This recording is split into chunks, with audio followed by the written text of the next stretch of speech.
You know that feeling, that pressure you can't quite put your finger on? It's not from one big, obvious thing. It's more like a slow, quiet stacking up of moments, a constant, low-level hum of anxiety that's kind of become the background music to our lives. And this idea right here, that the real weight isn't in any single thing, but in how it all gathers, well, that's exactly what we're going to unpack today. We're going to look at these quiet tensions of modern life and figure out how to find our balance again. It's a really important topic, and if this is the kind of stuff you care about, taking a quick second to subscribe and hit the notification bell really helps us keep these conversations going. All right, so here's our roadmap. First, we'll get a handle on this unseen weight. Then, we'll look at the glitches in the system, the digital stuff that makes it all feel so much heavier. After that, we pivot to the solution, the act of stepping back, which leads right into finding strength in stillness. And we'll wrap it all up with a really powerful idea. You exist where code stops. Okay, let's start with part 1, the unseen weight. This is all about nailing down that quiet tension, that feeling we all seem to share that everything's just moving a little too fast.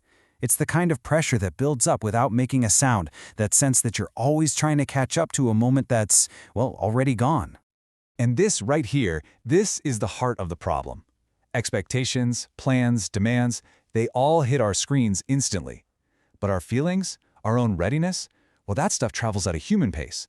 And that creates this constant gap, this quiet tension between where we are and where the world tells us we should be. It's a recipe for feeling unsettled. So now we're moving into section 2, glitches in the system. And what's so key here is realizing these tensions aren't just personal failings. It's way more useful to see them as, well, bugs in the operating system of our digital lives. Let's take a look at a few of them. Okay, this one is huge. We've somehow started confusing digital signals with actual, real closeness. A text reply that takes a little too long, a post that doesn't get a lot of likes, our brains immediately jump to the worst-case scenario. We start thinking it's personal, that there's some kind of coldness there. We're basically trying to read emotional tea leaves in our notifications, and most of the time we're getting it wrong. And this is the perfect flip side to that. Real, genuine care, it usually doesn't come with a notification. It's quiet. It's your cousin saving you the last of your favorite snack. It's a parent glancing at their phone, not waiting for a text, but just hoping you got home okay. It's someone just being there for you even when you're both silent. That's the real stuff, and it happens completely offline. And here's another one of those glitches. We have this non-stop fire hose of global news pointed right at us, all day long. But our brains, they're wired to deal with local threats. So what happens? Our fear response system grabs some disaster happening thousands of miles away and makes it feel like it's an immediate threat to our own street. The scale gets totally out of whack. Wow, this is such a great way to put it. It perfectly describes how our anxiety works now. It finds the smallest possible risk, blows it completely out of proportion, and slaps a terrifying clickbait headline on it, all while ignoring all the other, much more likely, positive things that could happen. Just because that alarm goes off doesn't mean the headline is true. And of course, there's this classic glitch, the endless comparison game. You're scrolling through your feed, seeing all these perfectly polished scenes, and that little voice starts whispering that you're falling behind. It's like smoke seeping under a door. You barely notice it at first, but soon it fills the whole room. We end up measuring our real, messy, beautiful lives against someone else's highlight reel, and that is a game you can never, ever win. Okay, so we've talked about these glitches. Now what do we actually do about them? This brings us to part 3, which is the real turning point here, the act of stepping back. This is where we stop just diagnosing the problem and start actively finding our way back to some inner clarity. And it all starts with one simple move. This really is the million-dollar question, isn't it? When your mind feels so full of digital noise, all this information, all this comparison, how in the world do you get a moment of peace? How do you wipe the fog from the glass? Well, the answer is often way simpler than we think. It's not about running away from the world. It's just about taking back control of your own attention. First, just notice you're doing it, that endless scroll. Then, make the choice. Put the phone down. And finally, just come back to yourself. Feel your own breath. This isn't weakness or avoidance. It's a real act of quiet strength.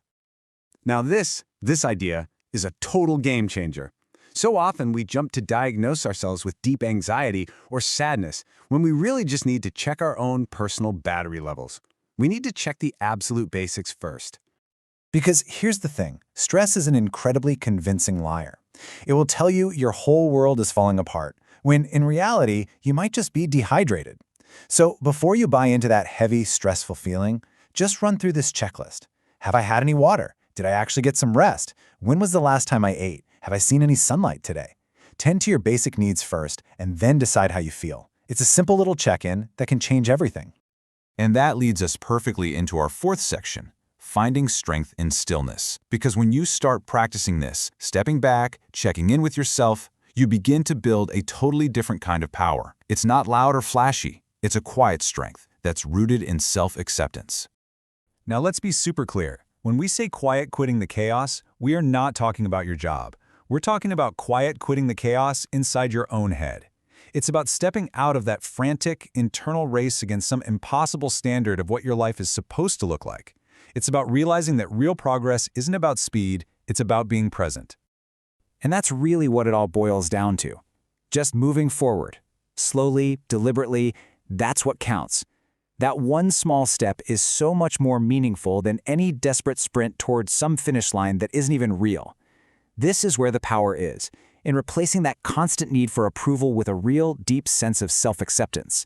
It's okay to be slow. It's okay to be a work in progress. You know, we feel this immense pressure to be on all the time, constantly available, always connected. But what if real strength looks like the opposite? What if it's about being a little unavailable, being quiet, being hard to find? These aren't signs that you're hiding. They're signs that you are protecting your peace and taking care of what actually matters. And all of this brings us to our final and, I think, most empowering section.